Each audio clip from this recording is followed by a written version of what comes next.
घर देखना चाहिए, श्रेष्ठ घर हो, श्रेष्ठ वर हो और श्रेष्ठ कुल हो, ये तीनों देखना चाहिए। लेकिन आज ऐसी विकृति आ गई कि घर को हम देखते हैं कितना बढ़िया है और वर भी देखते हैं कि बाहर से कितना चमकदार है, लेकिन हम कुल नहीं देखा करते। कुल देखना बहुत जरूरी है, क्योंकि आपने विश्वरूप प्रसंग में सुना था कि कुल का क्या प्रभाव होता है। तेली के बेटे और राजा के बेटे वाली कथा हमने आपको सुनाई थी। कुल का प्रभाव क्या होता है। आज वर्ण संकर संतानें क्यों आ रही हैं? कुल दूषित हो, तो इसका ध्यान रखना चाहिए मेरे भाई बहन। जो घर बर कुल होए अनुपा, तब करिए विवाह सुता अनुरूपा। फिर उस घर में अपनी बेटी का विवाह। ये तीन चीजें देखनी चाहिए, घर देखना चाहिए, वर देखना चाहिए, शास्त्र कहता है कुल देखना चाहिए। थोड़ा जहां मर्जी मेरे भाई बहन, कोई मिला नहीं। महाराज अश्वपति ने कहा तो आज परिवार में थोड़ा चिंता का विषय हो गया। मेरे भाई बहन, आज राज परिवार के लोग एकत्र हुए। महाराज ने अपने कुल पुरोहित को बुलाया और पूछा कि भाई कोई घर वर सावित्री के योग्य नहीं मिल रहा है, क्या करते? तो पुरोहित सहित राज परिवार ने कहा कि देखो, आपने अपने ढंग से ढूंढा और आपको कोई वर सावित्री की योग्य नहीं लगा। मेरा मानना यह है कि सावित्री स्वयं पुरोहित जी को अपने संग लेकर के जाए और अपना वर वो स्वयं ढूंढे। अपनी दृष्टि से देखे, जो वर उसे पसंद आए उससे सावित्री का विवाह कर दीजिए।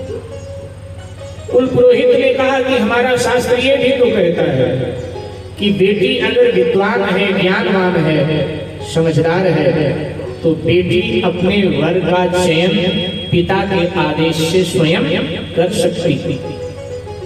ये भी तो आदेश शास्त्र देते।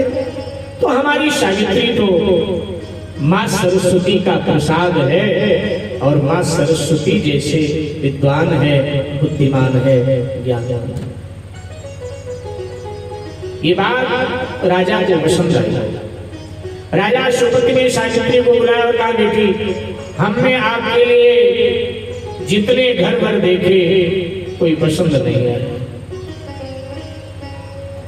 बेटी, मैं ये तुम्हें अधिकार देता हूं, कुल पुरोहित आपके साथ जाएंगे, मंत्री जी आपके साथ जाएंगे और 4 ब्राह्मण और होंगे। पुरोहित को लेकर 5 ब्राह्मण होंगे, मंत्री जी आपके साथ होंगे।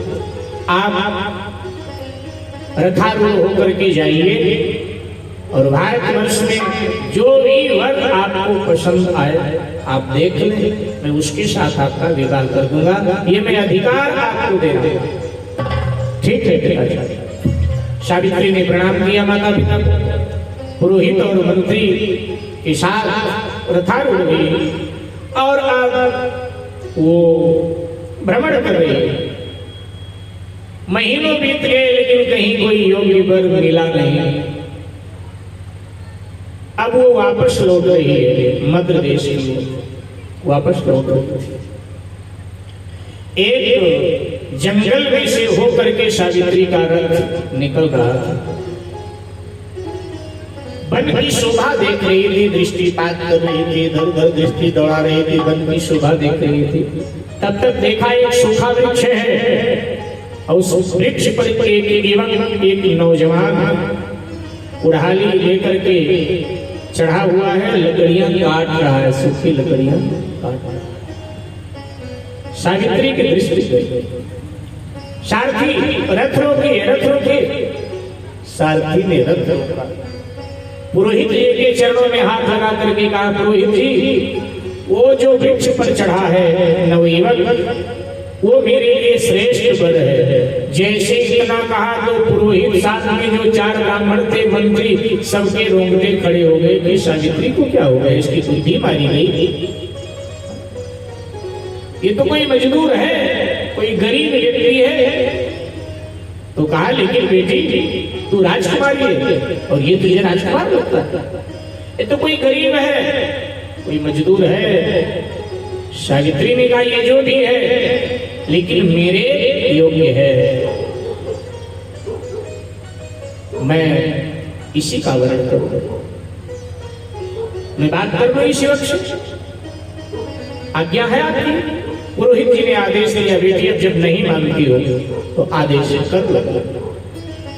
सावित्री गई वृक्ष के पास और उस नवयुवक को इशारा किया, जी नीचे उतरिए, आपसे मुझे कुछ काम है। हे नवयुवक, नीचे आइए। ये सत्यवान है। सत्यवान को लगा